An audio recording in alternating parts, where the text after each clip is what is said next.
কে কে খাবে রাজস্থানি জিলিপি? বৈশাখী মেলাতে রাজস্থানি জিলিপির একটি স্টোর বসেছিল। আমরাও দেরি না করে ঝটপট ট্রাই করার জন্য জিলিপির স্টোরে দাঁড়িয়ে গেলাম। এই দেখো তোমাদের দাদাভাই কিনছে জিলিপি, তো আমরা ট্রাই করব। প্রচুর ভিড় এখানেও। রাজস্থানি জিলিপি নামটা দেখেই অন্যরকম ফিল হচ্ছিল, তাই নিয়ে নিল। তোমাদের দাদাভাই বলল এখানে গরম গরম খেতে হবে, খেতে নাকি টেস্টি লাগছে খুব। আমি জিলিপি অতটা সেরকম পছন্দ করি না, দেখো জিলিপিটা দেখতেও একটু অন্যরকম। তো তোমাদের দাদাভাই এখন খাবে, খাচ্ছে, টেস্ট করছে, বলছে দারুণ খেতে। দারুণ মানে দারুণ। আমি তো অত জিলিপি পছন্দ করি না, তবুও আমি একটা ট্রাই করে নিলাম। আমার কাছে তো বেশ ভালোই লাগলো।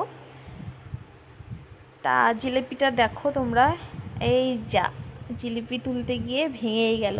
এক হাতে মোবাইল দিয়ে ক্যামেরা করছিলাম, অন্য হাত দিয়ে তুলছিলাম, ভেঙেই গেল। তো শেষমেশ একটি জিলিপি তুলে মুখে পুড়ে নিলাম।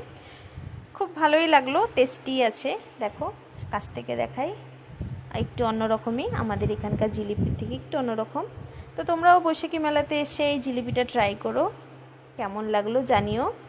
তো তোমাদের সঙ্গে দেখা হবে নেক্সট কোনো পরের ভিডিওতে। তৎক্ষণাতের জন্য টাটা।